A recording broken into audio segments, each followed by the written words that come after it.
नमस्कार। आज जो कहानी हम समझने वाले हैं वो बिलासपुर की एक सच्ची घटना है। ये कहानी है श्वेता और उनकी बेटी ओशी की।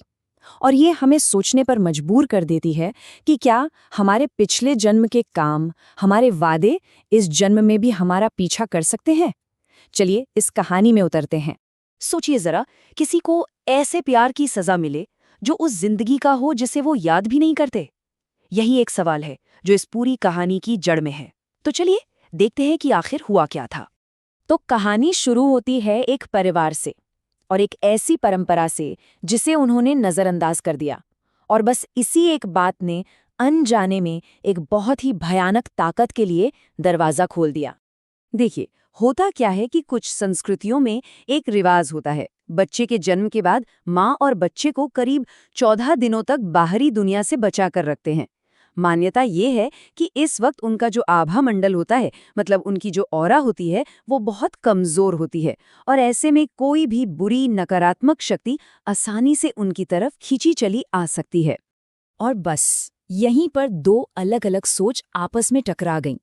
एक तरफ तो थी ये पुरानी पारंपरिक मान्यता कि भाई सुरक्षा तो बहुत जरूरी है, लेकिन दूसरी तरफ श्वेता और उनके पति शुभम का सोचने का तरीका बहुत मॉडर्न था।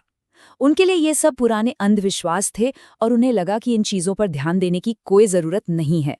बस यही एक फैसला था, और इसके बाद चीजें बहुत तेजी से बिगड़ने लगीं। उस घर में एक अनचाही मौजूदगी ने दस्तक दे दी थी, और खौफ धीरे धीरे बढ़ता जा रहा था। शुरुआत में तो जो संकेत थे वो बहुत ही मामूली से थे। जैसे बच्चे की तस्वीरों में अचानक किसी बड़े का हाथ दिखने लगा। श्वेता को हर वक्त ऐसा लगता रहता कि कोई उनके आसपास है, या फिर उन्हें कोई आवाजें दे रहा है जब वहां कोई होता ही नहीं था। खैर, उन्होंने इसे पोस्टपार्टम डिप्रेशन समझकर नजरअंदाज कर दिया, और उनके पति, उन्होंने इसे स्लीप पैरालिसिस कहकर टाल दिया। लेकिन फिर एक रात कुछ ऐसा हुआ जिसने सारे तर्कों को, सारे वहम को खत्म कर दिया। शुभम, जो इन सब चीजों पर बिल्कुल भी विश्वास नहीं करते थे, उन्होंने अपनी आंखों से अपनी कुछ महीने की बेटी ओशी को बिस्तर से करीब 5 से 6 इंच ऊपर हवा में तैरते हुए देखा। ये वो पल था जब उनका सारा शक भयानक खौफ में बदल चुका था। अब इस भयानक अनुभव के बाद परिवार ने फैसला किया कि उन्हें आध्यात्मिक मदद लेनी ही पड़ेगी। और यहीं से कहानी में एक सन्यासी की एंट्री होती है, जो अपने साथ एक उम्मीद लेकर आते हैं। तो हुआ ये कि जैसे ही वो सन्यासी घर के अंदर आए, ओशी जोर जोर से रोने लगी। सन्यासी ने बच्ची को देखते ही कह दिया कि इस पर एक साया है, और वो साया इसके जन्म के वक्त से ही इसके साथ जुड़ा हुआ है। उस साये से ओशी को बचाने के लिए सन्यासी ने परिवार को 4 बहुत ही सख्त नियम दिए। पहला, एक काला धागा जो 18 साल की उम्र तक बिल्कुल नहीं उतारना था। दूसरा और तीसरा नियम था कि 14 साल की उम्र तक ओशी को सजाना संवारना नहीं है और उसके बाल भी नहीं बांधने हैं। और चौथा, जब वो 14 साल की हो जाए तो उसे वापस उन्हीं सन्यासी के पास लेकर आना है। और जानते हैं, कमाल की बात ये थी कि उस धागे ने वाकई काम किया। सालों तक सब कुछ एकदम शांत रहा, बिल्कुल सामान्य। वो जो डरावनी घटनाएं थीं, वो सब अब एक बुरे सपने जैसी लगने लगी थी। एक ऐसी याद जिसे परिवार लगभग भूल ही चुका था। लेकिन कहते हैं ना, बुरी ताकतें बस एक गलती का, एक चूक का इंतजार करती हैं। और यहाँ एक बहुत ही छोटी सी मासूम सी गलती बहुत भारी पड़ गई।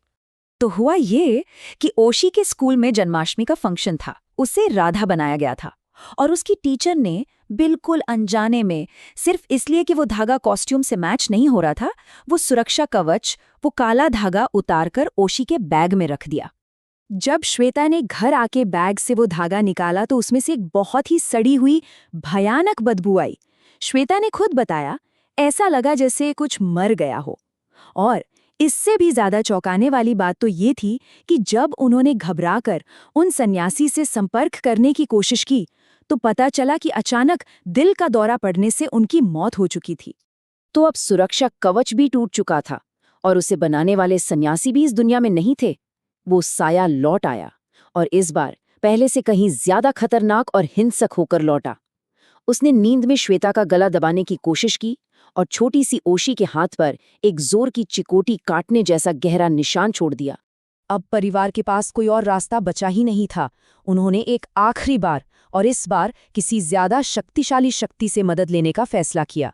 और यहीं से ये कहानी अपने सबसे भयानक मोड़ पर पहुंचती है। परिवार एक बहुत ही माने हुए बाबा के पास पहुंचा। उन्होंने एक प्रक्रिया शुरू की।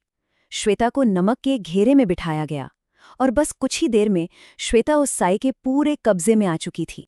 और फिर श्वेता के मुंह से एक मर्द की भारी आवाज में जो शब्द निकले, उसने वहां मौजूद हर एक इंसान को हिलाकर रख दिया। उस आवाज ने कहा, मेरा नाम रेहान है और मैं उससे बहुत प्यार करता हूं। और उसका इशारा साफ तौर पर ओशी की तरफ था। तो ये थी उस साये की पूरी कहानी। पिछले जन्म में रिहान और वो आत्मा जो आज ओशी है, एक दूसरे से प्यार करते थे, लेकिन दोनों के धर्म अलग थे। इसलिए लड़की के परिवार ने रिहान को बेरहमी से पीट कर मार डाला था। मरते मरते रिहान ने एक कसम खाई कि वो उसे पाने के लिए वापस जरूर आएगा, और उसने अपनी वो कसम निभाई। जब ओशी ने इस दुनिया में दोबारा जन्म लिया तो रिहान की आत्मा उससे आकर जुड़ गई।